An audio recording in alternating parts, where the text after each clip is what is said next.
Bien, bienvenue pour cette soirée où donc nous allons entendre une conférence autour de la thématique qui s'intitule « Déconstruire le négationnisme, définition, méthode et réponse ». J'ai l'honneur de faire la modération de cette table ronde qui réunira deux intervenants. Donc moi, je suis l'inspecteur d'histoire-géographie Christophe Marchand et je suis référent mémoire et citoyenneté de l'Académie de Strasbourg. Cette conférence, elle est organisée par le Centre européen du résistant déporté. Le Centre européen du résistant déporté qui, comme vous le savez, se situe sur le site de l'ancien camp de concentration de Natzweiler-Struthof. C'est un site géré par l'Office national des combattants et des victimes de guerre. Et nous avons l'honneur d'accueillir d'ailleurs aujourd'hui dans cette salle Madame Possel de Lelys, qui est directrice générale de l'ONACVG, que nous remercions d'être présente parmi nous. Nous remercions également le foyer de l'étudiant catholique qui nous accueille. La conférence est organisée hors les murs du CERD et en partenariat avec le foyer. Alors pour traiter de cette thématique qui est fort intéressante et qui rayonne beaucoup aujourd'hui, nous avons le plaisir d'accueillir Stéphanie Courouble-Cher. Merci Madame Courouble-Cher. Madame Courouble-Cher est historienne, chercheuse associée, alors j'ai un accent anglais horrible, mais je vais le dire quand même, à l'Institute for the Study of Global Antisemitism and Policy de New York. Madame Courouble-Cher est une ancienne élève de Pierre Vidal-Naquet. Elle est spécialiste du négationnisme. Elle intervient régulièrement sur ces sujets, et notamment à l'École internationale pour l'enseignement de la Shoah de Yad Vashem à Jérusalem. Et elle a publié deux ouvrages centraux autour de cette question, en renouvelant d'ailleurs l'approche de ces questions. Le premier en 2021, qui s'intitule « Les idées fausses ne meurent jamais. Le négationnisme, histoire d'un réseau international ». Je crois que la force de votre travail porte sur justement la question de ces réseaux internationaux. Et puis un deuxième ouvrage en 2023 qui s'intitule « Le négationnisme, histoire, concept et enjeux internationaux ». Et puis nous avons aussi le plaisir d'accueillir Romain Blandre qui proposera des déclinaisons didactiques et pédagogiques de ces questions. Romain est professeur au collège Saint-Exupéry de Mulhouse. Il est formateur académique. En tant qu'inspecteur, et sans le flatter, c'est un de nos meilleurs formateurs académiques, on peut le dire. Il est professeur relais au Centre européen du résistant déporté. Il est aussi le correspondant du mémorial de la Shoah pour l'Académie. Il poursuit des recherches sur le Struthof. Voilà, il est très occupé et il est très précieux pour nous sur ces questions. Le négationnisme est un danger, on le sait tous. Il a ce site dangereux qu'il reprend à son compte une démarche qui s'apparente à la démarche scientifique, mais qui est en réalité pseudo-scientifique, pour donner à des contre-vérités l'allure de la vraisemblance. Et en cela, il est particulièrement dangereux. Du coup, déconstruire les mécanismes qui sont à l'œuvre dans le négationnisme est une nécessité impérieuse, d'autant plus lorsque ce négationnisme peut être entendu dans des sphères complotistes par des jeunes esprits, nos élèves en particulier, et dans une optique pédagogique, évidemment, il est nécessaire de le déconstruire afin de renforcer l'esprit critique de nos élèves et l'esprit critique de tous. Je vais laisser la parole maintenant à Madame Courouble-Cher pour commencer, et puis Romain enchaînera avec son propos.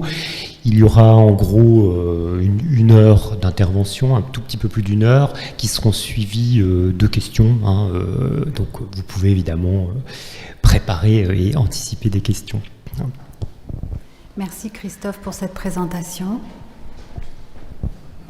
Merci au Centre européen des résistants déportés, l'Office national des anciens combattants et victimes de guerre de nous recevoir. Merci aussi au foyer de l'étudiant catholique de nous recevoir. On est ravis. Et aussi Romain, selon moi, pour cette ces remerciements.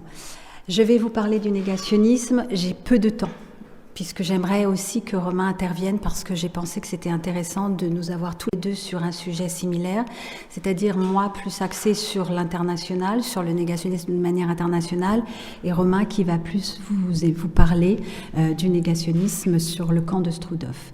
Donc j'ai pensé que c'était intéressant de nous avoir tous les deux.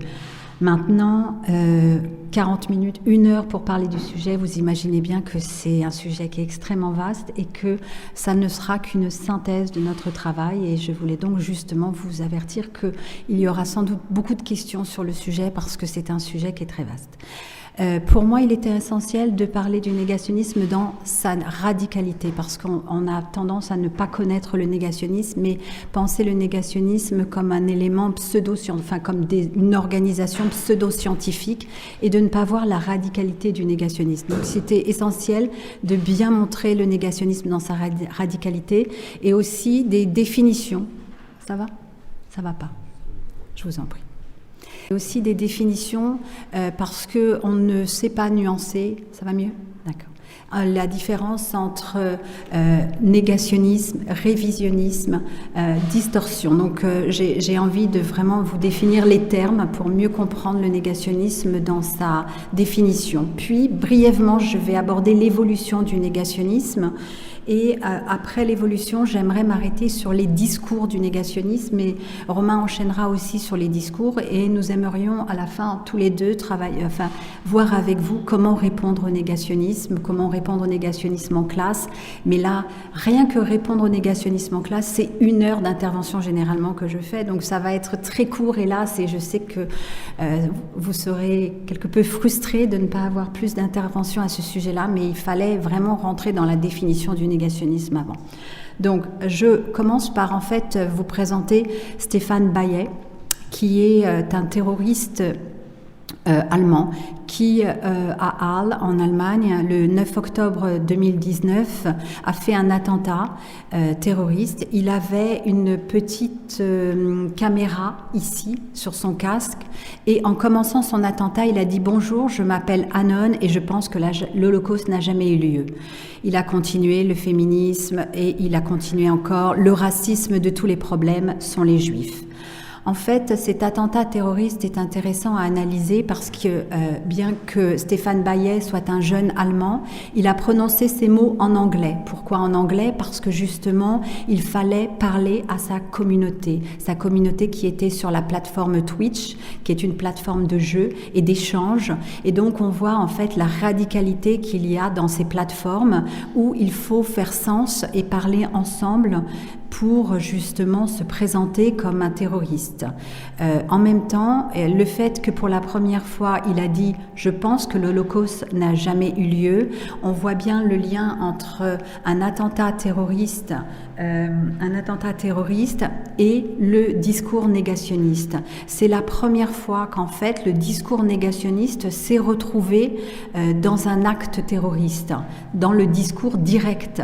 Et ça, c'est important de le montrer pour bien montrer comment le négationnisme s'est radicalisé, et pour la première fois justement on a vu un acte terroriste avec un discours négationniste. Donc c'était important de commencer par cette image-là pour bien vous montrer comment justement le négationnisme s'est radicalisé, et je reviendrai bien évidemment dessus après. Donc, le négationnisme, dans une définition très simple, c'est une idéologie extrémiste du 20e et 21e siècle qui tente, je dis bien qui tente, c'est une tentative de nier l'extermination du peuple juif et de la Seconde Guerre mondiale. Et le négationnisme est aussi une réécriture, une écriture d'une histoire fictive. C'est de la manipulation, de la distorsion. Parce que quand on pense le négationnisme, on dit tout de suite négation. Et on ne pense pas que le négationnisme n'est pas uniquement de la négation, mais aussi de la distorsion. Il y a constamment chez les négationnistes négation, et écriture d'une histoire fictive. C'est très important de voir qu'il y a ces deux éléments, parce que quand on pense négationnisme, on pense déni, négation. Donc ça, c'est vraiment important. Aussi, ce qu'il faut voir ici, par exemple, dans l'image que j'ai prise, on voit bien que Thomas Dalton, qui est un pseudonyme, bien que j'ai ma petite idée sur qui est derrière Thomas Dalton, a une PhD. Donc il se présente comme vous le disiez tout à l'heure, Christophe, il se présente comme des personnes scientifiques, alors que nous sommes dans des discours néo-nazis, parfois présents directement ou pas présents. C'est ça qui est intéressant de voir, c'est que il y a toujours ce latent et ce présent en ce qui concerne leur discours. Donc je vais revenir après dessus, mais je pensais que c'était une image assez intéressante de voir justement comment ils se disent dans le débat, etc. Je reviendrai sur cette idée-là par la suite. Donc le négationnisme, on l'utilise aussi pour le génocide des Tutsis et le génocide des Arméniens. C'est important de voir que chaque génocide a sa négation et que nous avons une méthodologie, des discours négationnistes qui sont les mêmes. Par contre, le terme est de nos jours utilisé pour d'autres termes et c'est là-dessus que j'aimerais revenir parce que je pense que c'est important de bien le montrer. De nos jours, dans la presse, et là je m'adresse aux journalistes qui sont peut-être dans la salle, on utilise le terme de négationniste climatique, négationniste pour la pandémie. Vous voyez ces exemples que je vous montre ici. Ce sont des termes on a pris le terme de négationnisme pour d'autres problèmes, dans l'idée de voir le négationnisme comme un déni du problème climatique, un déni du problème de la pandémie, un déni du problème du Covid, etc. Donc, on a utilisé ce terme et mon problème, en fait, c'est pour moi une galvaudisation du terme de négationnisme parce que le terme, en fait, est repris pour des éléments qui ne sont pas du négationnisme. Je me dis que les journalistes qui ont utilisé ces termes de négationnisme, eh bien, n'ont jamais lu un négationnisme pour l'utiliser le terme. Je pense aussi que si tout est négationnisme, eh bien plus rien ne l'est. Donc le combat contre le négationnisme s'en voit réduit. Donc je me dis qu'il est important de ne pas utiliser le terme de négationnisme pour d'autres conflits. Maintenant, pour d'autres problématiques. Maintenant, le fait de l'utiliser pour le négationnisme des génocides des Arméniens ou des Tutsis est à mon avis important de le faire. Autre définition, on utilise souvent le terme, j'imagine que vous l'avez entendu régulièrement, le terme de révisionnisme. Dans la presse, on dit le révisionniste Forisson. Je ne sais pas si vous l'avez déjà entendu, mais c'est très courant de voir dans la presse le terme révisionnisme pour définir les négationnistes. Je n'aime pas l'utilisation aussi de ce terme pour les négationnistes et je vais vous expliquer un petit peu pourquoi. J'espère que je ne parle pas trop vite, j'ai tendance à parler très vite. Donc si je parle trop vite, n'hésitez pas à lever la main et me dire je réduirai, je saurais qu'il faut que je réduise un peu mon débit. Le terme de révisionnisme n'est pas non plus approprié. Pourquoi ? Parce que déjà, c'est un terme qu'ils ont utilisé pour eux, et donc je pense que le terme n'est pas le bon, et que les négationnistes se sont autoproclamés révisionnistes. Ils disent que les historiens qui donc croient à l'existence des chambres à gaz et au génocide des Juifs sont les exterminationnistes et que eux sont les révisionnistes. Donc ils ont pris deux termes, eux, les révisionnistes et les exterminationnistes. Pourquoi ils utilisent ces deux termes ? Parce que pour eux, ils veulent montrer qu'il y a deux écoles. Une école contre l'orthodoxie, eux, les révisionnistes, et une école qui serait l'école exterminationniste, ceux qui croient à l'extermination.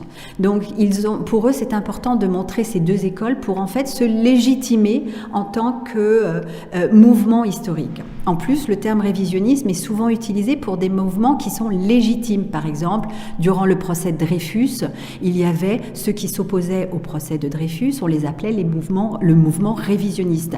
Donc, ça leur donne une certaine légitimité. Donc, pour eux, c'était essentiel de se définir comme un mouvement révisionniste, comme les révisionnistes, ils aiment parler de révisionnistes. Et donc, ce terme est aussi important pour une dernière raison, c'est que les historiens, en fait, quelque part, sont révisionnistes. Les historiens révisent constamment l'histoire. Un historien, dès le moment où il va y avoir une archive qui va s'ouvrir, il va réviser l'histoire. Donc les négationnistes ont voulu utiliser ce terme de révisionniste pour justement se légitimer. Donc quand je le retrouve dans la presse, ça m'ennuie. Ça m'ennuie parce que ça les légitimise encore plus. Donc si, encore une fois, il y a des journalistes dans la pièce, j'aimerais qu'ils arrêtent d'utiliser le terme de révisionnisme pour nommer les négationnistes parce que ça leur apporte une légitimité qui, je pense, ne devrait pas avoir. Voilà. Ça, c'est ce qui concerne la définition. Dernier point sur la définition. On trouve aussi parfois le terme de soutien à un historien négationniste. Alors on a aussi des fois le terme soutien à un historien révisionniste, ce qui est encore pire. Il faut savoir qu'aucun négationnistes ne sont historiens, du moins en France. Il y a des négationnistes américains qui ont une formation d'historien, mais qui ont une idéologie très proche des néo-nazis, si ce n'est pas néo-nazis eux-mêmes. Ce qui fait qu'on se retrouve avec un terme historien pour, surtout dans la presse, qui n'est pas du tout approprié pour les négationnistes qui n'ont aucune formation d'historien et qui n'ont pas non plus la méthodologie d'historien. Je vais y revenir quand je vais évoquer leur méthodologie et leur discours. Donc ça, c'est un petit peu pour vous présenter les négationnistes et pourquoi on utilise ce terme. Maintenant, j'aimerais voir avec vous l'évolution du négationnisme. En fait, il y a plusieurs structures, plusieurs mouvements. On n'est pas dans un négationnisme avec une seule structure.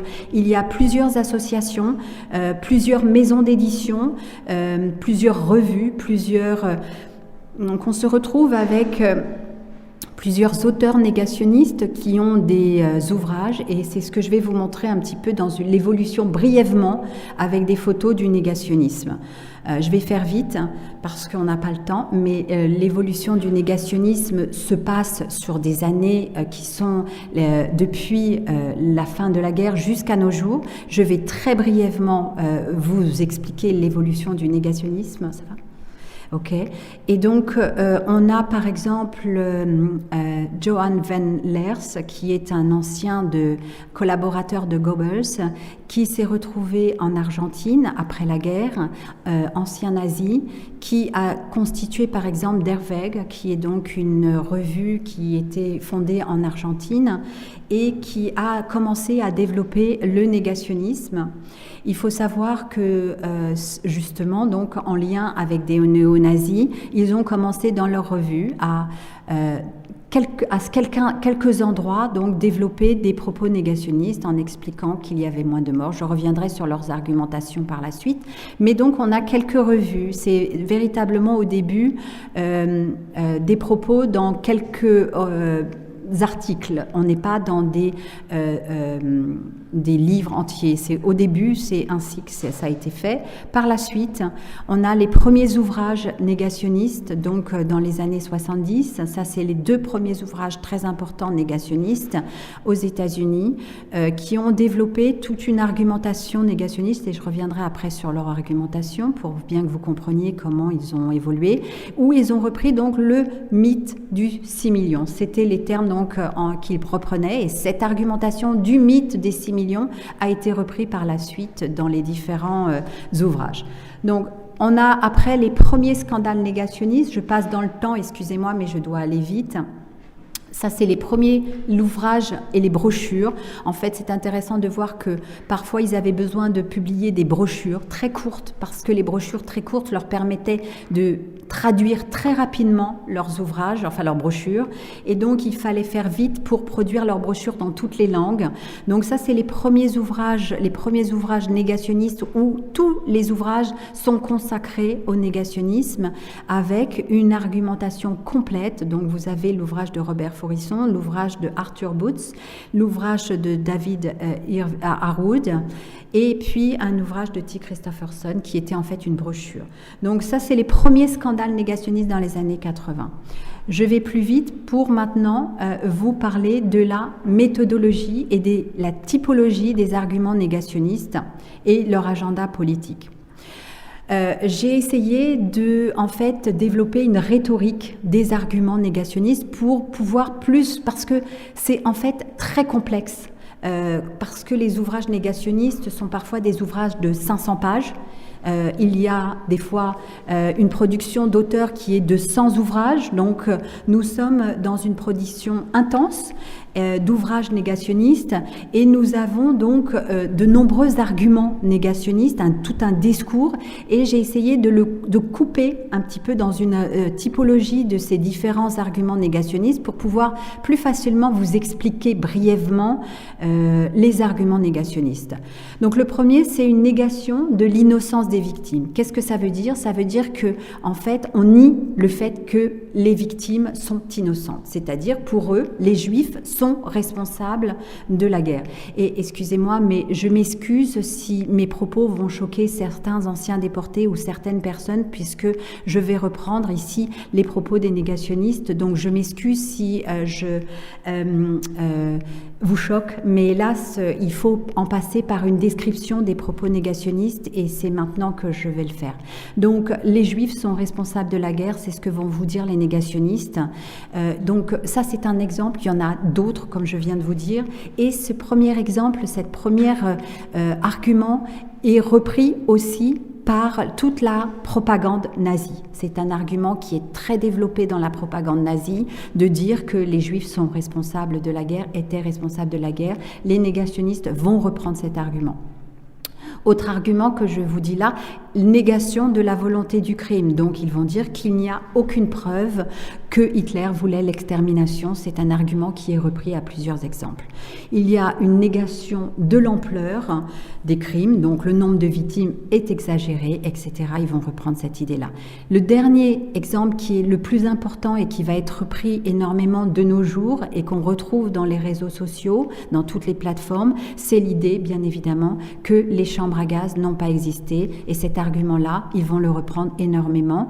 Et ce qui est intéressant de voir, c'est que ce n'est pas uniquement cette modalité du crime qu'ils vont nier. Il y a aussi les camions de gaz qu'ils vont nier. Ils vont aussi nier les fours crématoires. Pas tous, mais certains vont nier justement les fours crématoires. Donc, il y a bien évidemment plusieurs exemples de cette négation. Parce que c'est important de bien expliquer que, comme je vous l'ai expliqué au début, les négationnistes ne sont pas uniquement dans la négation, ils sont aussi dans la distorsion. De plus en plus, le terme Holocaust Denial and Distortion est repris par l'UNESCO, par l'IHRA, qui est un organisme qui s'occupe de tout ce qui est international. Je ne sais pas si vous avez entendu parler de l'IHRA, mais c'est un organisme qui s'occupe au niveau européen de reprendre tout ce qui est la mémoire de l'Holocauste. Et donc, on utilise le terme de Holocaust Denial, négationnisme et distorsion. C'est essentiel de bien comprendre les nuances entre les deux termes et aussi de montrer justement comment l'un s'abrique avec l'autre. Je vais vous parler d'exemples qui vont vous parler, donc ça va être très simple. Comment différencier l'Holocauste, le négationnisme, Holocaust Denial et la distorsion. Les négationnistes donc nient, mais toujours en même temps déforment la réalité. Donc ils vont altérer la complicité, comme je vous l'ai dit, altérer la responsabilité, altérer l'importance, altérer l'ampleur, et pour écrire une histoire fictive. Alors je vais vous donner juste un exemple d'une histoire fictive. Ils vont vous expliquer par exemple que les Juifs, pourquoi les Juifs donc ne se sont pas retrouvés après la guerre et n'ont pas comptabilisé leur nombre de morts, parce qu'ils veulent justement dire que il y a bien moins de morts durant la Seconde Guerre mondiale. Il y a eu moins de morts. Et donc, ils vont vous expliquer que les personnes ne se sont pas retrouvées après la guerre. Alors bon, donc ils se sont pas retrouvés, donc on n'a pas pu comptabiliser le nombre de morts. Mais ils vont pousser plus loin en expliquant pourquoi ils ne se sont pas retrouvés après la guerre. Eh bien, en fait, ils expliquent que les Juifs religieux, donc, ont eu des mariages forcés. Ayant eu des mariages forcés, eh bien, ils n'ont pas voulu se retrouver après la guerre, étant donné que leur mariage était forcé, ils étaient contents de se débarrasser de leur conjoint, quelque part.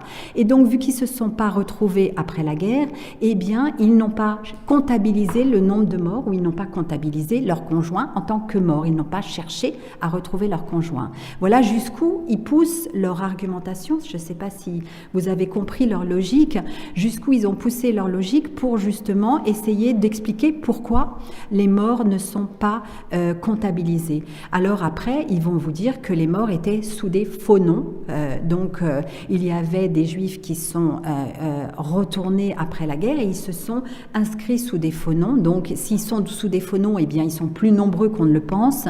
Et donc, s'ils sont plus nombreux qu'on ne le pense, eh bien, ils sont plus puissants et on retrouve le complot antisémite, bien évidemment. Alors, il faut savoir que certains auteurs ne parlent pas d'antisémitisme dans leurs écrits. C'est pas toujours, mais c'est parfois sous-jacent. C'est parfois, mais l'antisémitisme est toujours derrière cette idée que les Juifs sont sous de faux noms, etc., etc. Donc, ce qui est important de voir ici, c'est que nous avons le négationnisme et nous avons les distorsionnistes. J'ai utilisé ce terme de distorsionniste pour pouvoir nuancer entre négationnisme et distorsionniste.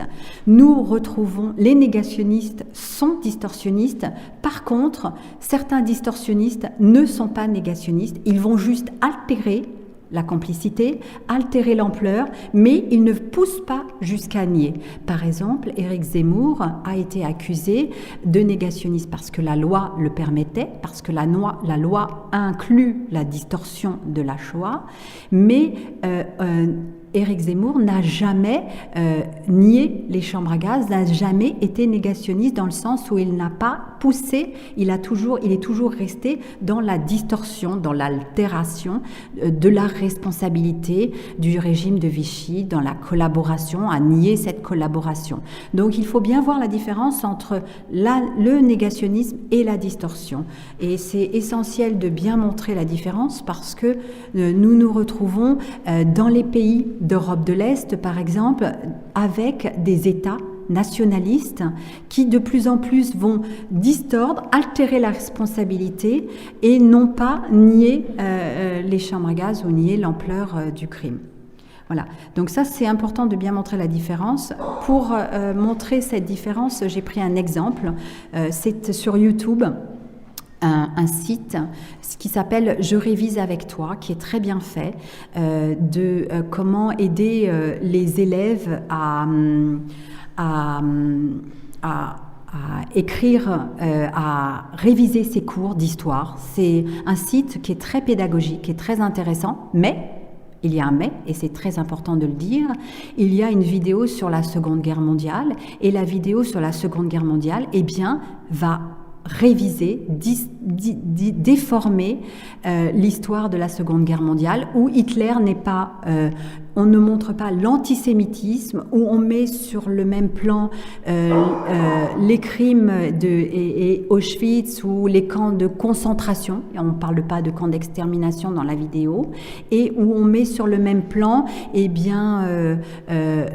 crimes de guerre, les crimes de l'humanité, avec par exemple les combats qu'il y a eu à Dresde ou à d'autres endroits qu'ont fait les Alliés. Donc on est dans la distorsion. Et ce qui est intéressant avec cette chaîne YouTube, c'est que les enfants peuvent très rapidement être influencés par ce genre de chaîne. Et en tant que parent, j'aurais adhéré à que mes enfants regardent ce genre de chaîne pour les aider à réviser leur cours d'histoire. Mais en fait, quand on creuse un petit peu, il y a un article qui a été fait par Libération, où on creuse sur cette chaîne et elle est tenue par des auteurs d'extrême droite et qui donc révisent et vont déformer l'histoire de la Seconde Guerre mondiale.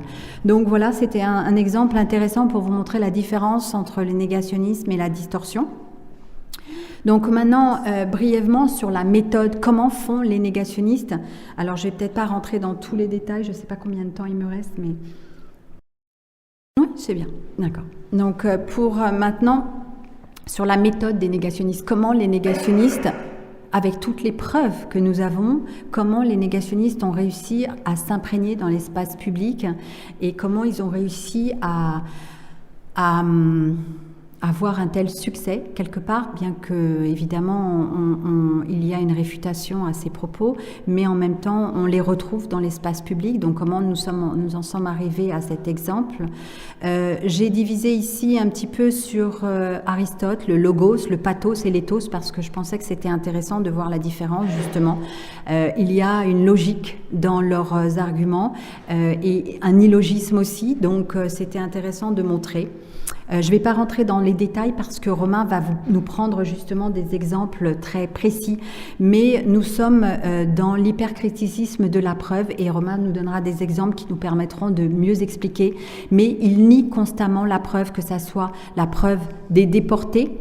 Eh bien, ils vont vous dire que les déportés se sont trompés parce que les déportés étaient dans une période de leur vie qui était psychologiquement difficile et que donc ils ont fait des erreurs, ils se sont trompés. Ou alors après, ils poussent plus loin. Pour certains, ils vont vous dire qu'ils mentent parce que juifs, etc. et qu'ils voulaient donc pour un gain financier. Donc, on se retrouve avec une négation de la preuve en ce qui concerne la preuve du déporté, mais aussi la preuve du bourreau, où justement, il y a une négation aussi des bourreaux. Ils vont vous dire que les bourreaux, eh bien, ont fait leur témoignage sous la torture et donc étant donné qu'ils ont fait leur témoignage sous la torture, eh bien ils étaient faussés. Voilà, donc on est dans la négation de la preuve et ils renversent constamment cette preuve en voulant toujours dire mais apportez-nous la preuve. Donc on est véritablement dans les logiques argumentaires où il y a toujours ce renversement de la preuve. On est aussi donc une instrumentalisation constante de la science où ils veulent expliquer que démographiquement, techniquement, ça n'a pas existé. Et donc on est dans une instrumentalisation de la science avec l'idée que c'est bien évidemment des pseudo-scientifiques, mais qui veulent toujours se montrer comme des scientifiques. Donc après, il y a un questionnement sur la logique. Constamment, ils apportent des questions. Ils veulent nous expliquer que, par exemple, ils vont vous dire, mais c'est illogique, hein, c'est illogique que Hitler, alors qu'il était en pleine guerre, a exterminé cette force de travail, alors que cette force de travail, il aurait pu l'utiliser dans une logique de guerre. Donc ils vont vous montrer, ils vont vous expliquer que c'est pas logique. Donc il y a toujours cette idée de logique et d'illogisme dans leurs propos. C'est brièvement, bien évidemment, c'est bien plus complexe que ça, et puis Romain reviendra dessus, mais je pense que c'était important de vous montrer un petit peu leur méthode argumentaire pour essayer de bien comprendre. Maintenant, il faut comprendre qu'ils sont toujours, encore une fois, là j'ai repris le pathos parce qu'ils sont toujours dans cette idée de appel à la vérité, un appel au sentiment qui est toujours présent. Ils les expliquent qu'ils sont là pour combattre, et ils sont là pour apporter ils cherchent la vérité avant tout, que peu importe avec qui ils s'associent, l'extrême droite, ils sont là pour la vérité. Ils vous expliquent que la vérité est toujours ailleurs et qu'il faut la chercher ailleurs. Donc ça, c'est un point important des négationnistes, de toujours à chercher la vérité, alors que, en fait, l'historien, non, ne cherchera jamais à avoir la vérité. Il tend vers la vérité constamment, mais vu que la science historique, l'histoire est une science humaine, on sait bien qu'on tend vers la vérité, mais qu'on n'obtient jamais cette vérité, et qu'il y a une nuance ici qui est importante, et que les négationnistes vont vous dire que non, eux, c'est la vérité avant tout. Donc, il faut savoir aussi que il y a le complotisme, et ça, je sais que c'est un sujet qui est essentiel et qui est en pleine expansion de nos jours. Les négationnistes sont seuls contre tous, et aussi il y a des liens entre les complotistes et les négationnistes qui sont importants. Ils sont face au complot, et puis les procès qu'ont les négationnistes, ils vont vous dire effectivement qu'ils sont seuls contre tous. Alors, il y a cette idée du syndrome de Galilée qui est très important, et je vais vous donner un exemple après parce que je trouvais ça assez bien fait de voir justement comment les négationnistes sont dans le syndrome de Galilée, c'est-à-dire qu'ils vont vous dire oui, je suis maintenant comment on va dire, je suis maintenant de nos jours, je ne peux pas m'exprimer de nos jours parce que on m'empêche de m'exprimer, mais un jour la vérité, un jour dans le futur, comme Galilée, la science me donnera raison. Donc véritablement, c'est des propos qui tiennent, et je vais vous donner un exemple après là-dessus. Donc ils sont aussi, et ça c'est mon dernier point, des prophètes du bonheur ou des prophètes du malheur, c'est-à-dire Robert Faurisson vous dira qu'il est là pour vous annoncer une bonne nouvelle. La bonne nouvelle, c'est que les Juifs ne sont pas morts, donc on est véritablement dans le prophète du bonheur et le prophète du malheur aussi, parce que comme je vous disais tout à l'heure, on est là pour vous dire qu'il y a une force juive qui est plus présente, on est dans un complot judéo-sioniste. Donc voilà, plus ou moins, c'est une idée importante. Alors là, voilà cet exemple du syndrome de Galilée. Vous voyez peut-être pas très bien, donc je vous fais rapidement une description. C'est un ouvrage de German Rudolph, un Allemand négationniste proche des milieux néo-nazis, qui est le grand négationniste allemand qui vit aux États-Unis et qui a une grande organisation, qui est gérant d'une organisation, même si maintenant de plus en plus il le cache, d'une grande organisation négationniste dont je vous parlerai après. Mais là, il a sorti dans un livre, c'est la colonne plus là où on voit qu'il a 2 enfants et on voit bien son nom, German Rudolph, à la fin, je ne sais pas si vous voyez. Et il fait une comparaison de lui avec Galilée pour bien montrer le lien entre lui et Galilée. Donc on voit bien ici le syndrome de Galilée, comme quoi lui serait comme Galilée. Donc c'est intéressant de voir comment ils sont dans un délire du syndrome de Galilée où justement, dans le futur, la science leur donnera raison. Donc je pensais que c'était un exemple intéressant à voir. Dernière idée, donc comme je vous l'ai dit, les négationnistes cherchent à être crédibles et c'est là tout le succès des négationnistes, je reviendrai dessus après avec des exemples, des photos, c'est qu'ils se disent docteurs, ils se disent révisionnistes, comme je vous ai dit, ils mettent en avant leur titre universitaire parce que certains sont universitaires même s'ils ne sont pas historiens, ils ont des associations, des maisons d'édition, je vous montrerai des photos rapidement de comment ils se présentent, donc on ne voit pas la radicalité, on ne voit pas les liens avec les néo-nazis, ils essayent de vraiment se montrer comme un institut révisionniste de recherche. C'est les termes qui ressortent régulièrement. Ils ont des campagnes de mails, mais très importante à tout le monde, aux historiens, aux associations. Le Strudhof a dû en faire aussi état. Ils attaquent énormément. Pour eux, c'est très important de rentrer dans les partis politiques, à l'université. C'est essentiel. Et certains auteurs vont justement se faire prendre au piège. C'est arrivé avec justement Ernest Nolte, un philosophe allemand connu qui a dévié vers le négationnisme à la fin de sa vie progressivement. Donc j'en parle de manière plus longue dans mon premier ouvrage, mais c'est important de voir qu'ils ont obtenu avec cette pseudo-science du succès auprès de certains. Et je pense que c'est important de le voir. Il faut voir aussi avec les réseaux sociaux. Alors là, je pourrais développer bien évidemment, et j'ai peu de temps, mais je vais vous montrer quelques exemples, où on voit justement comment le négationnisme est entré sur Internet et dans les réseaux sociaux de manière là plus directe dans leurs arguments, où on a retrouvé le terme par exemple de Holocaust wax, qui est un terme qui a été partout. Et là aussi, on peut voir que le terme a été repris. Et là, on est dans des propos plus directs, plus rapides, plus violents, qui montrent une radicalisation du négationnisme.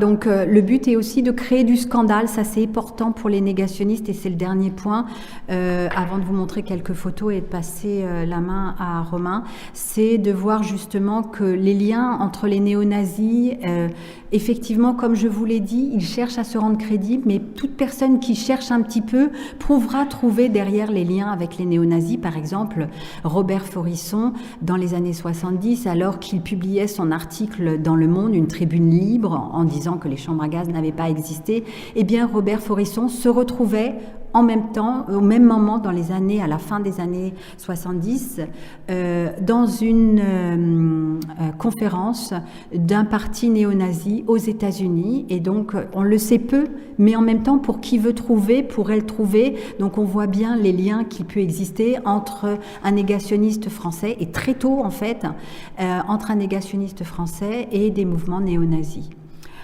Donc voilà, ça c'était important de le préciser. Maintenant voilà, je voulais vous montrer un exemple de ce qui se passe, comment justement le négationnisme s'infiltre dans les réseaux sociaux. Donc là vous avez une vidéo de Vincent Renoir, qui est un négationniste français qui vivait pendant longtemps en Angleterre et qui a été récemment arrêté en Écosse. Et il est en procès pour savoir, il est en demande, la France fait une demande, une volonté d'extrader Vincent Renoir en France. Et Vincent Renoir aimerait rester en Écosse, donc ils sont en train de voir s'il va être extradé en France et jugé en France pour négationnisme. On reviendra peut-être ensemble sur la loi après. Ce qui est intéressant ici, c'est de voir justement Vincent Renoir qui publie une vidéo sur Dailymotion. On le voit aussi, alors en bas il y a écrit en jaune, j'ai mis en jaune, on vous dit qu'il y a plus de vidéos sur Odyssée. Ce qui est intéressant de voir ici, c'est qu'il y a très peu de vidéos de Vincent Renoir sur Dailymotion. Sur Qwant, je ne sais pas si vous connaissez Qwant, qui est un site c'est un peu comme Google, mais français, et qui est utilisé par le gouvernement et l'éducation en France, qui est beaucoup utilisé. Qwant a aussi des vidéos négationnistes, et donc c'est important de le dire parce que nos jeunes enfants vont sur Qwant et retrouvent des vidéos. Et encore une fois, là j'ai mis en jaune, c'est qu'on vous dit il y a très peu de vidéos, mais on vous dit si vous voulez d'autres vidéos, vous pouvez les retrouver sur Odyssée. Donc on attire en fait les jeunes vers des sites qui sont plus des sites alternatifs, comme Odyssée justement, qui est un site alternatif, où là sur Odyssée c'est une plateforme où on a énormément de vidéos antisémites, négationnistes, radicales, néo-nazis, et donc où on a des appels à tuer le juif qui sont très fréquentes. Donc c'est intéressant de voir comment justement on est passé, on essaye d'attirer les jeunes vers des sites alternatifs où là on a beaucoup plus de vidéos antisémites et négationnistes. Donc il faut dire en dernier point, parce que après je vais vous montrer quelques photos, c'est que l'agenda politique, et là encore une fois c'est très très vaste comme sujet, mais les négationnistes se retrouvent évidemment chez les néo-nazis, les nazis dans le temps, l'extrême droite, la nouvelle droite, on trouve des liens, dans le libertarianisme, je l'ai développé dans mon premier ouvrage, mais aussi les négationnistes ont eu un soutien à l'extrême gauche, chez les libertaires, chez les antisionistes et dans les mouvements d'islam radical. Donc c'est important de voir justement qu'il y a une cohésion qui s'est faite de ces différents mouvements politiques vers le négationnisme. Bien évidemment, c'est très long. On pourrait revenir dessus après, si vous voulez, dans des questions, savoir pourquoi l'extrême gauche ou l'antisionisme s'est lié. Effectivement, c'est marginal, mais ça a été un soutien important à une époque. Et ce soutien important a fait une force du négationnisme pour justement se crédibiliser en disant, vous voyez, nous, on n'est pas extrémistes, on a une diversité politique qui est forte quelque part. C'était un moyen pour eux. Donc après, voilà, ça c'est un exemple justement des liens qu'il y a eu. Gerd Hanzik et celui en bas que vous voyez ici est un négationniste autrichien, néo-nazi, qui a rencontré un islamiste qui est Ahmed Rami, je vous parlerai après de son site. Ils se sont rencontrés donc dans la maison de l'ancien SS en exil à Marbella, et Hanzik, qui est celui en dessous en bas, raconte cette rencontre dans la préface d'un ouvrage de Rami qu'il a fait donc en 2017. Et donc ces auteurs se sont rencontrés en 1994, et on voit bien donc les liens qui peuvent exister entre des anciens néo-nazis, des nazis et un islamiste radical. Donc ces rencontres se faisaient dans un objectif très simple de construire le négationnisme et aussi d'une haine bien évidemment du juif. Donc quelques exemples de sites pour que vous ayez un aperçu des différents sites, et j'en arrêterai là si je suis dans les temps, ça va ? Ok. C'est le Committee for Open Debate on the Holocaust, c'est l'un des plus grands sites négationnistes qui regroupe en fait, qui est tenu par German Rudolph et d'autres, qui regroupe la plupart, qui est américain, mais qui regroupe la plupart des...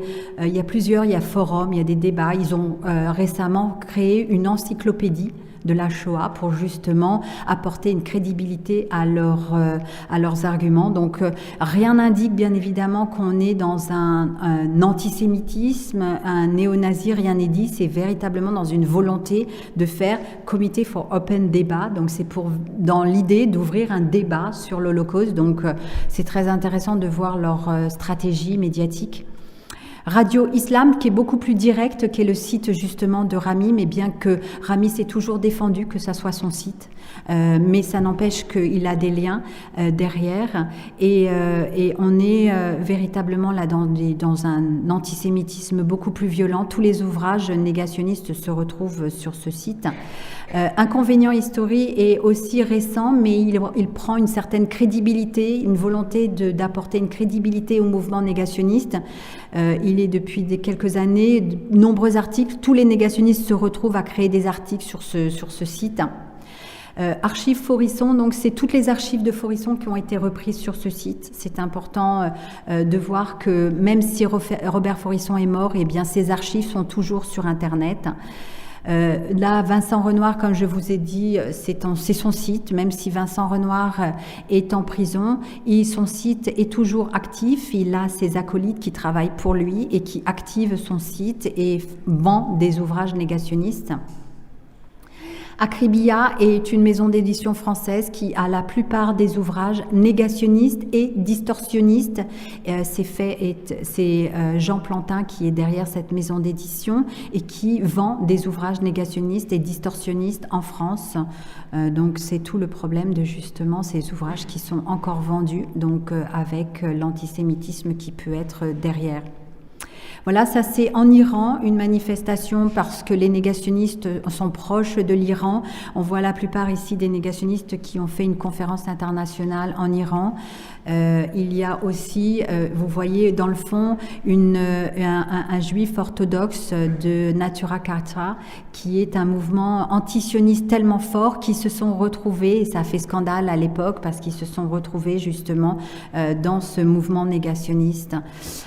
Ça, je voulais vous montrer un ouvrage négationniste sur un site. Black World, c'est une plateforme anglaise et très importante en Angleterre où on retrouve les ouvrages négationnistes et rien n'indique encore une fois, c'est la maison d'édition de German Rudolph, le négationniste allemand dont je vous parlais.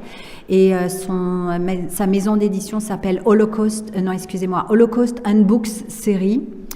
Sa maison d'édition, rien n'indique que c'est une maison d'édition proche des milieux néo-nazis.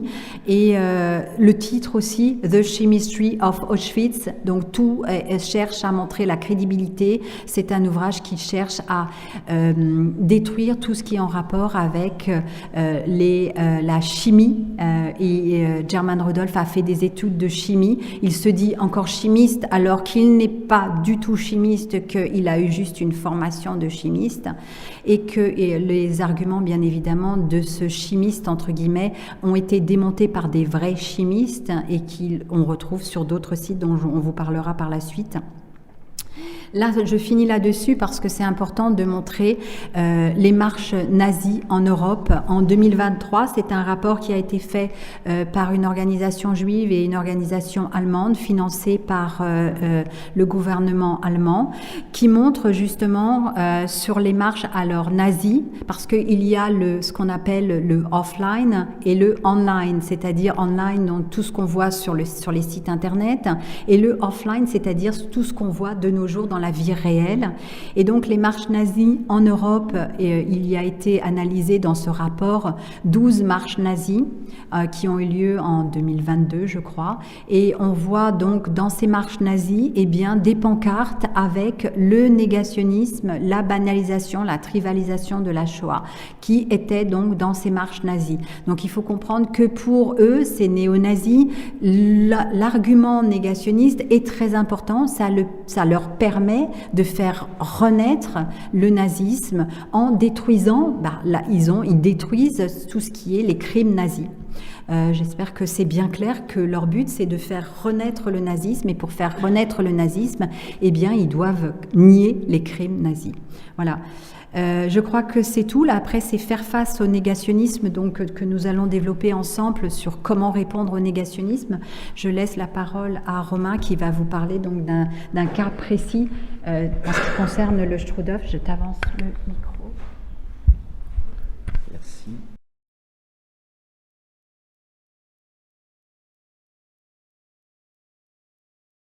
Alors, Effectivement, moi je travaille depuis 4 ans sur les atteintes à l'histoire et à la mémoire du Struthof. Et certaines de ces attaques viennent des négationnistes, c'est pourquoi j'ai pris contact avec Stéphanie, avec qui on essaye de travailler à distance, mais qui m'a beaucoup conseillé et qui m'a beaucoup apporté dans le travail de recherche que j'ai fait et que j'espère continuer à faire si j'ai un peu de temps. Voilà. Donc j'ai voulu commencer mon propos par cette photo. Alors pourquoi ? Parce qu'on est sur le site du Struthof. Vous avez ici Robert Faurisson qui vient visiter une énième fois le lieu, parce qu'une fois de plus, il est mis en cause pour contestation de crimes contre l'humanité. Un procès se tient et il vient le 4 septembre 2018 sur le site du Struthof avec des adeptes, des gens, des avocats, pour essayer de trouver des preuves que la chambre à gaz du Struthof n'a jamais été une chambre à gaz, mais simplement un local de stockage de vivres ou toute autre interprétation parfaitement délirante.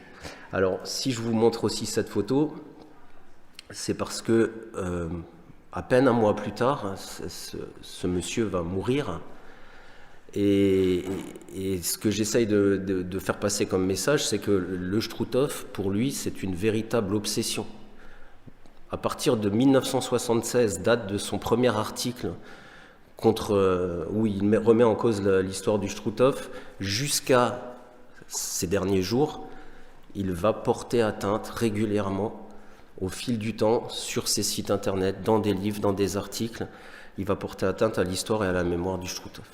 Alors, ce n'est pas le premier, avant lui, il y en a eu d'autres, mais lui a posé les bases qui vont être ensuite sans cesse reprises par d'autres négationnistes qui vont soit les reprendre, parce que je crois qu'ils se moquent un peu de la propriété intellectuelle, même avec tous les guillemets possibles, ces gens, ils se copient, ils se reprennent, ils se pillent, parfois ils s'affrontent même sur certaines questions, mais lui a posé vraiment des bases qui vont être reprises par la suite et qui sont encore reprises aujourd'hui. Mon travail de recherche, j'ai lu tous les travaux, toutes les revues dont tu as parlé. Bon, je ne vais pas vous les montrer, mais elles sont là si vous voulez en consulter quelques-unes. J'ai lu des tonnes de revues, des pages, des sites internet, pour à chaque fois y extraire les occurrences au camp du Struthof. Et tout ça m'a permis de faire un classement, un recensement de toutes les contestations. Donc qu'est-ce qu'on conteste ? On conteste bien sûr la chambre à gaz, on conteste la violence nazie, les chiffres des morts qui sont décédés sur le site, on conteste les expérimentations médicales, les procès et les aveux des criminels, et la muséographie qui est considérée par les négationnistes encore aujourd'hui comme une muséographie manipulatrice. Mais ce qu'on peut percevoir ici, c'est l'écrasante majorité des contestations sur la chambre à gaz. Et quand on regarde cette masse de contestations sur la chambre à gaz, en fait, ce ne sont pas les expérimentations médicales qui sont contestées, mais c'est l'assassinat des 86 juives et juifs en 1943 qui sont contestés. Ce qui nous prouve que la contestation négationniste est parfaitement antisémite et il n'y a aucun doute là-dessus. Voilà. Alors, les négationnistes entretiennent une relation un peu ambiguë avec le Struthof. Pourquoi ? Parce qu'elle est faite à la fois d'attirance, d'obsession, mais aussi de rejet. La première chose qui les attire, mais qui les fait fuir aussi, c'est la présence d'une chambre à gaz authentique et intacte. On ne trouve nulle part ailleurs. C'est la dernière. Alors, ce qui va les arranger, c'est que cette chambre à gaz, elle n'est pas à la base conçue comme un instrument pour tuer des juifs. Elle est faite pour y pratiquer des expérimentations médicales. Donc pour eux, les chambres à gaz, si elles existent, enfin pour certains d'entre eux, c'est uniquement à but expérimental et pas à but génocidaire. Et ce qui les fait fuir, c'est qu'effectivement, il y a cette chambre à gaz et que cette chambre à gaz est une preuve de l'existence de chambres à gaz. Et donc ce qu'on a pu faire au Struthof en toute petite échelle, c'est largement reproductible à Auschwitz dans des chambres à gaz beaucoup plus grandes. L'autre aspect qui va à la fois faire la particularité du négationnisme du Chroutoff, c'est qu'on a retrouvé le corps des victimes des gazés. Et on les a même identifiés. Donc, les travaux d'Hans-Joachim Lang sont très importants pour avoir identifié, qui ont permis d'identifier le corps des victimes. Mais ce qui est marquant, c'est que ces victimes et la chambre à gaz du Chroutoff ont connu une expertise médicale. C'est-à-dire qu'on n'a nulle part ailleurs pratiqué des expertises médicales sur des chambres à gaz ou sur des corps de victimes, puisqu'il n'y en a pas à Auschwitz, par exemple.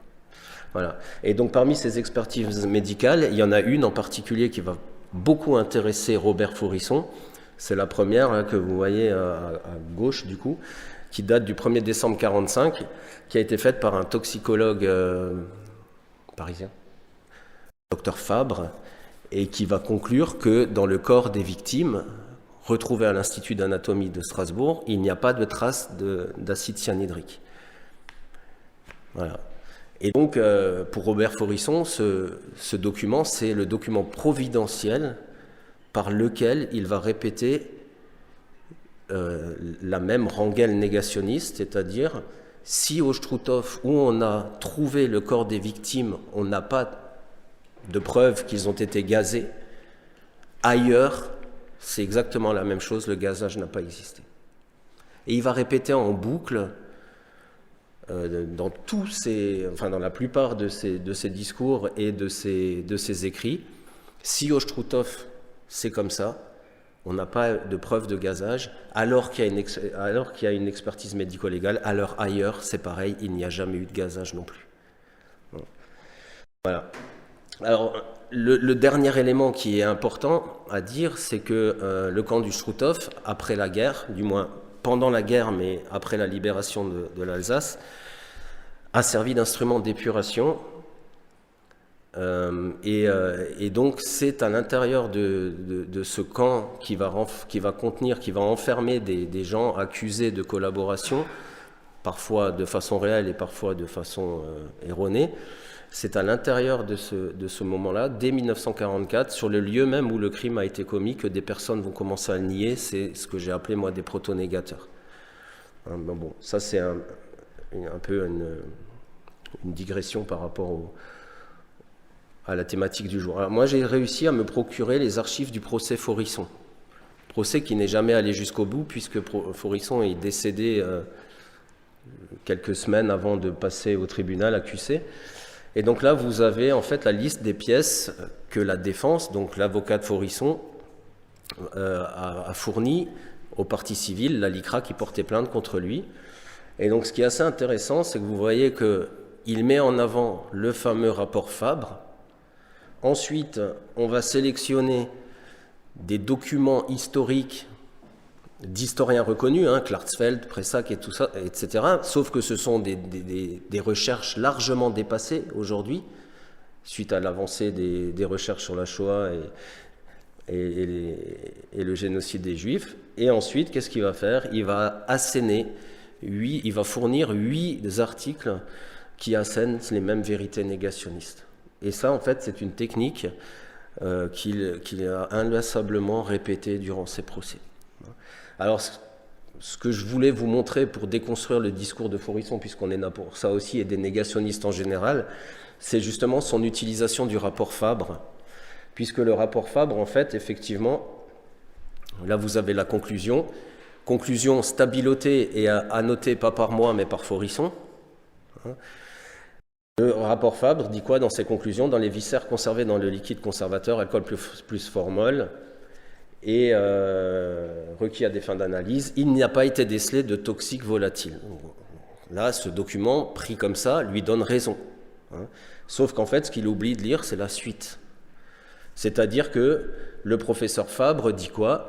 Le professeur Fabre dit, mais attention, il convient de rappeler que ce toxique n'aurait pu, après des essais préliminaires, n'être décelé que s'il avait été présent à une dose supérieure à 6 mg dans la prise d'essai, c'est-à-dire à une très forte exposition à l'acide cyanhydrique, ce qui n'est pas le cas puisque les Juifs ont été assassinés en quelques secondes, donc il n'y a pas eu besoin de les exposer très longtemps à de l'acide cyanhydrique, mais en plus, ces corps ont été plongés pendant plus d'1 an dans du formol, ce qui a dissous les traces d'acide cyanhydrique. Et donc vous voyez qu'il retient de ce rapport que ce dont il a besoin et pas ce qu'il ne l'arrange pas. D'autant plus qu'il a pris connaissance également qu'il existait d'autres rapports qui, eux, confirment l'assassinat par asphyxie. C'est un rapport qui a été fait quelques mois plus tard par les professeurs Simonin, Piedelièvre et Fourcade, et un dernier rapport, Bernier, qui, eux, ont fait des examens beaucoup plus poussés sur les restes des victimes et qui concluent à l'assassinat par asphyxie à l'acide cyanhydrique. Et quand Faurisson récupère ces autres rapports d'expertise, ben voilà ce qu'il écrit. Hein. Je rappelle que le caractère infantile et odieusement tendancieux du rapport dit d'expertise, etc., on s'y acharne, mais sans succès, à prouver que les cadavres trouvés à l'Institut d'anatomie sont ceux de détenus gazés. Mais jamais il nous explique pourquoi il dit ça. C'est à nous de prouver qu'il a tort, mais lui, jamais il prouvera qu'il a raison. Je ne sais pas si on a le temps, mais il y a une autre technique, 5 minutes, ouais. Okay. Une autre technique dont a parlé Stéphanie tout à l'heure, c'est l'hypercriticisme des textes.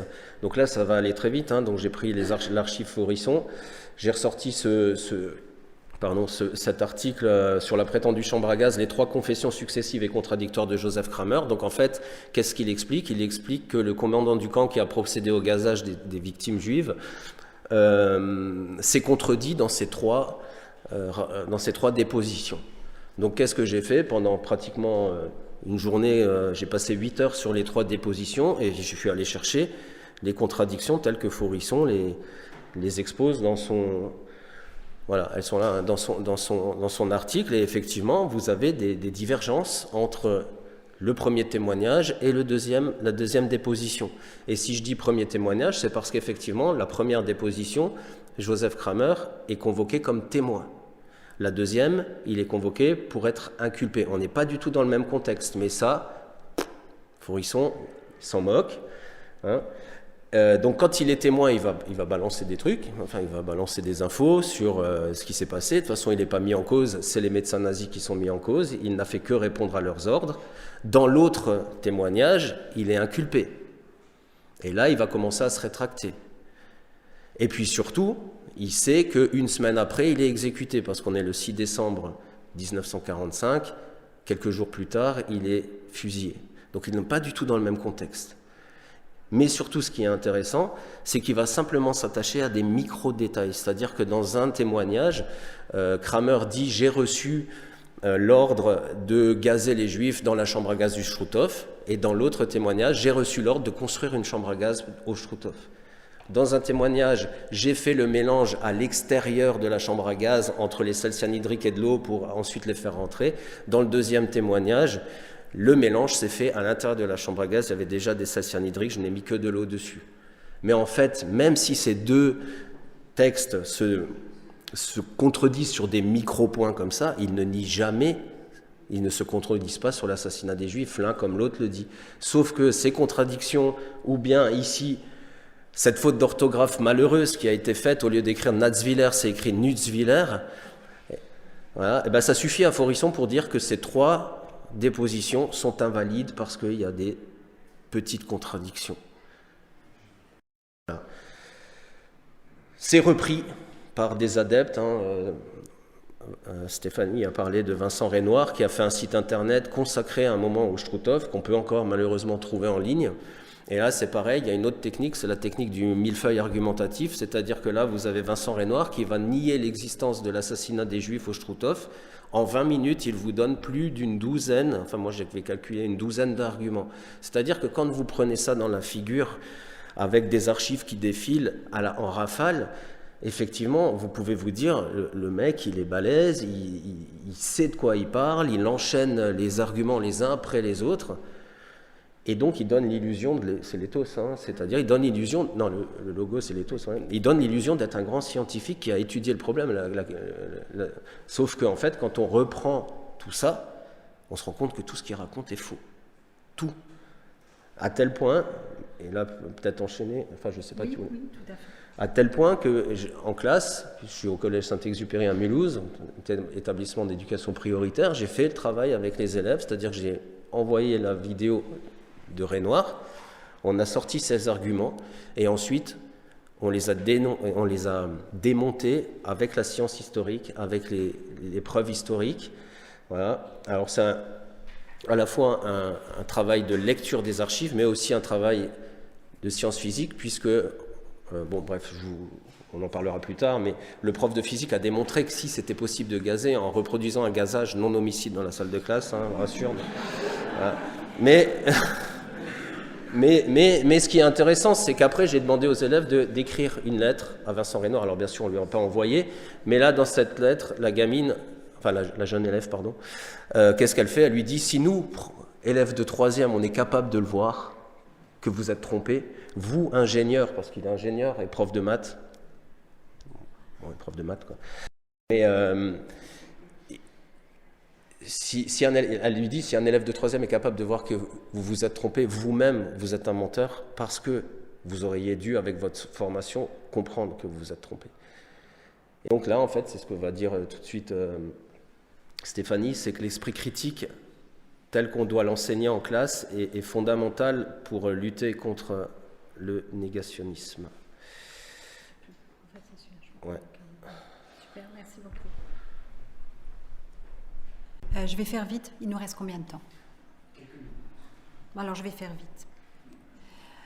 Comment faire face au négationnisme? Je pourrais aussi en parler pendant 1 heure, mais faisons vite. Et je pense que la démonstration de Romain était parfaite pour justement nous montrer des exemples précis. Il y a la loi. Il y a différentes lois qui nous permettent de justement contrer le négationnisme. La loi de l'article qu'on appelle la loi de Guesso. Et en fait, l'article 24 bis, il faut comprendre que cette loi a été posée sur la loi du 29 juillet 1881 sur la liberté de la presse. Alors c'est intéressant de voir qu'une loi, les négationnistes vont dire que c'est une loi liberticide qui les empêche de s'exprimer. Et en fait, cet article, l'article 24 bis, a été placé sur la liberté, en ce qui concerne la liberté de la presse, ce qui montre bien comment justement, pourquoi cet article 24 bis a été placé ici, parce que justement il montre bien qu'il faut entourer la liberté de la presse dès lors que la liberté des uns peut détruire la liberté des autres. Donc on se retrouve dans une volonté, dès lors que les propos négationnistes dans la presse vont diffamer une population, on se retrouve bien donc dans justement cette volonté de réduire, d'enfermer cette liberté de la presse pour justement éviter qu'il y ait diffamation. Il y a d'autres lois, je ne vais pas revenir parce qu'on n'a pas beaucoup de temps, mais il y a beaucoup d'autres lois. Maintenant, il reste à savoir si les lois sont productives, parce qu'il faut se dire que le négationniste qui va rentrer dans une scène, enfin dans une cour de justice, va encore une fois développer ses arguments et donc on lui apporte une publicité supplémentaire. Donc effectivement, il y a des limites à la loi dans le sens où est-ce que c'est suffisamment productif. Maintenant, je crois que l'éducation, effectivement, le travail fait des enseignants pour réfuter le négationnisme. Il y a de plus en plus des formations, la formation du mémorial de la Shoah, des formations à Yad Vashem où j'interviens pendant 1 heure avec des enseignants et je leur explique comment répondre au négationnisme en classe. Est-ce qu'il faut répondre au négationnisme et préparer un cours sur le négationnisme, ou est-ce qu'il faut déjà être préparé au négationnisme, ou au contraire il faut réagir après quand l'élève tient des propos négationnistes. Il y a toutes des stratégies. Alors j'ai justement écrit ce 2e livre sur comment répondre au négationnisme. J'ai tout un chapitre dessus que vous pourrez voir. Je pense qu'effectivement, je commence tout juste, je commence avec cette idée du respect du genre. C'est peut-être, ça vous paraît très loin du sujet, mais je pense qu'il est important en classe de faire le respect du genre, le respect de l'autre, et donc le genre, le racisme, l'antisémitisme, le négationnisme. Je pense qu'on peut préparer sa classe dans une importance du respect de l'autre du genre masculin, féminin, et le racisme de l'autre, et l'antisémitisme, et le négationnisme, le respect de l'histoire de l'autre, de la mémoire de l'autre. Donc je pense qu'on peut amener le négationnisme tout au long de l'année avec véritablement ce respect du genre, de l'autre, etc. Maintenant, l'esprit critique est très important, et aussi, bien évidemment, la réfutation. Donc j'ai juste, pour finir, 2-3 exemples de sites qui réfutent le négationnisme point par point. C'est la réfutation du négationnisme, comme vous a expliqué Romain ici, c'est c'est-à-dire qu'on pourrait passer des heures à répondre sur un argument et un autre argument et revenir, et les négationnistes répondent et répondent. C'est très très long. C'est comme les complotistes qui ont cette même réponse, retour, réponse, et c'est souvent très compliqué de répondre au négationnisme, mais il y en a qui le font. Je voulais vous parler de ce site parce qu'il est très intéressant. Ça s'appelle Holocaust Denial on Trial, et il est aussi en français. Donc pour les enseignants qui ont besoin de répondre au négationnisme dans leur classe, il est très bien fait. Par exemple, on a le journal d'Anne Frank. J'ai un autre exemple de ce site. Voilà, là c'est avec autre chose, mais vous voyez là ici, il y a sur le journal d'Anne Frank, où on vous montre justement que disent les négationnistes sur le journal d'Anne Frank, comment répondre aux négationnistes, quels sont les faits et les sources. Donc c'est un site qui reprend tous les propos des négationnistes et qui va répondre et sourcer pour vous permettre de mieux répondre au négationnisme en classe. Je trouve ce site très bien fait. Voilà, là c'est aussi un autre sujet où on voit bien que disent les négationnistes sur ce sujet, est-ce que les faits sont les suivants et les sources, etc. Donc ça c'est un site qui est bien fait. Il y a aussi un autre site en anglais qui s'appelle Holocaust Controversy qui reprend en anglais, mais ce sont vraiment des experts qui ont repris tous les arguments négationnistes point par point. Et puis vous avez aussi le site qui est le site français qui est phdn.org, qui reprend dès le moment où des enseignants ont besoin d'aller sur comment répondre au négationnisme. Je les engage à regarder le site de phdn.org qui permet de répondre au négationnisme et d'étudier un cas pour bien montrer justement comment les négationnistes procèdent et comment les réfuter. Voilà, je crois que c'est tout. Merci à vous.